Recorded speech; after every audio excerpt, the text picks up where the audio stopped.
So Volkswagen cuts most gas bills in half. Ever wish you owned a Volkswagen?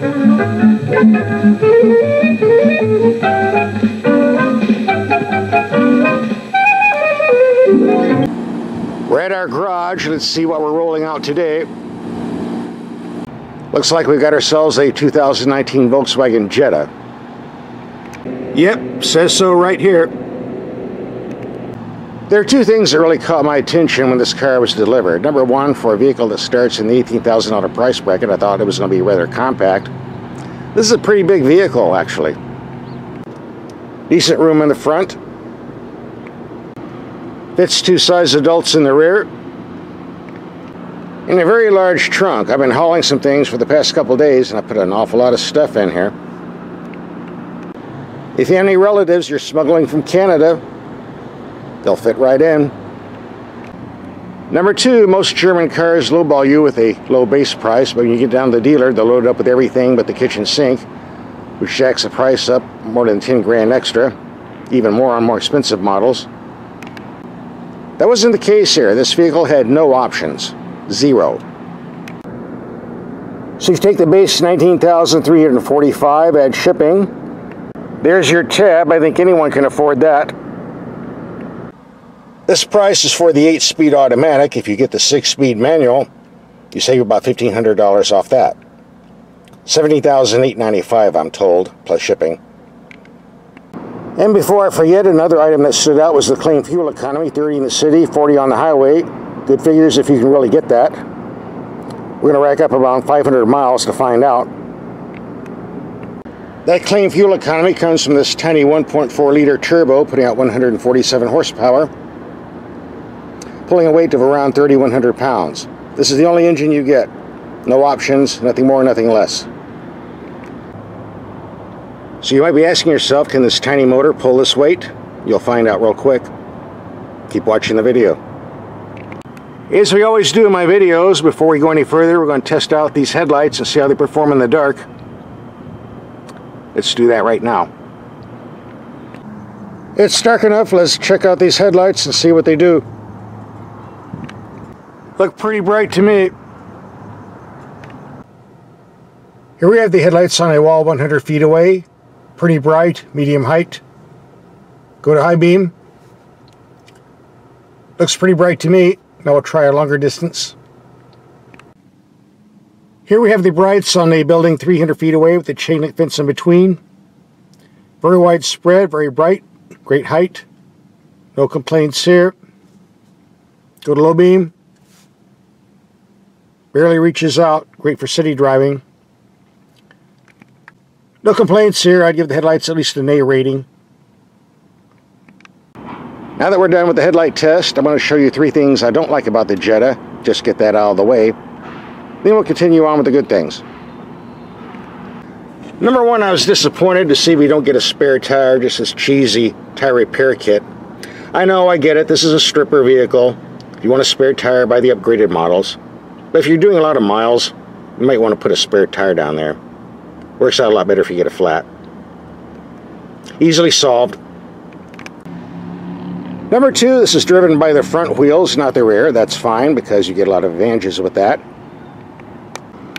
Since there's no rear axle, that's why we get that roomy trunk I was talking about earlier. And since front-wheel drive cars don't have a rear axle to take up space in the trunk, they also don't have a drive shaft running in between the seats, take up space in the interior, so why do I have this drive shaft hump here? No reason for this to be here.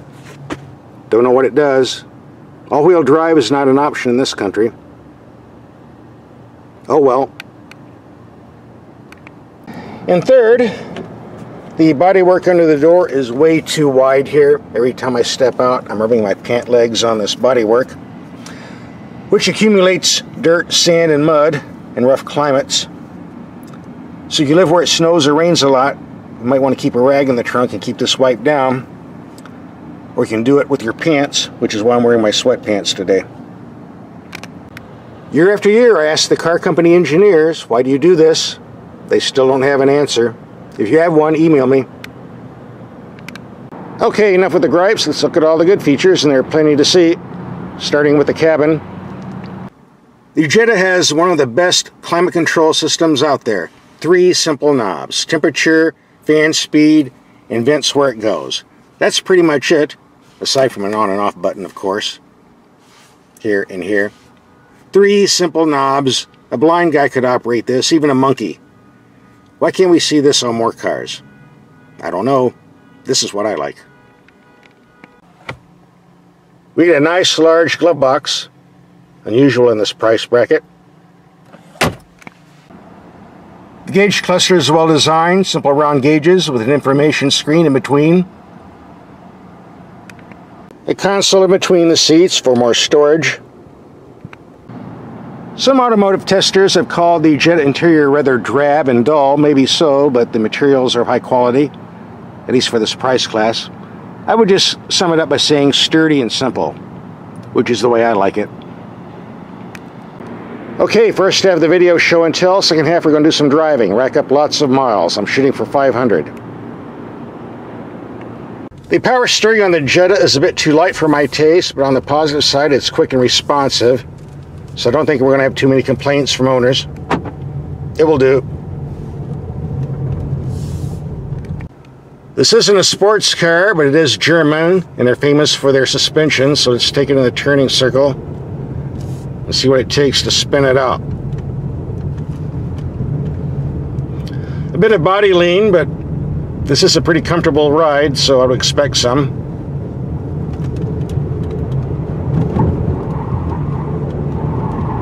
Wow, really hanging in there. Impressive. When I saw the spec sheet of a tiny 4-cylinder engine with 147 horses pulling over 3,000 pounds, I figured this thing would be a dog, but it's not. Actually, it's pretty lively. Let's do a 0 to 60 run here. Thanks to the turbo, it kicks right in.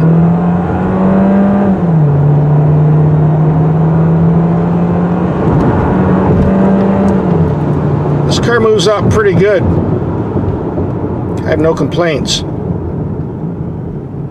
Nice brakes, like we expect from a German car.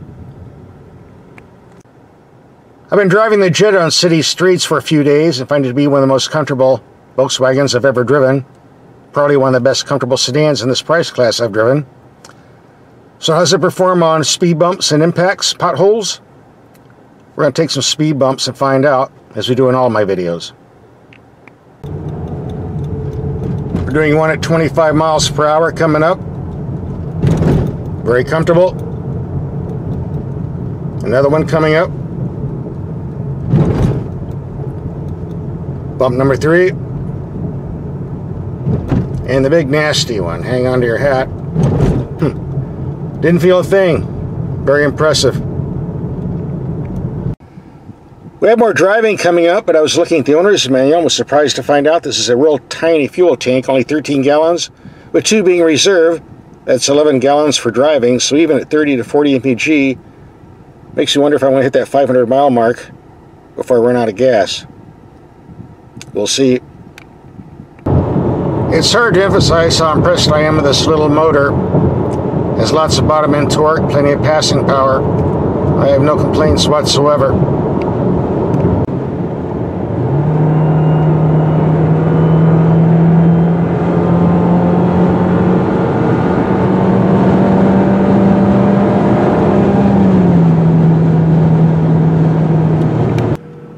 We're going to take this Jetta out on the freeway and do a highway trip of approximately 100 miles. We'll see if we can get that 40 mpg claimed on the window sticker.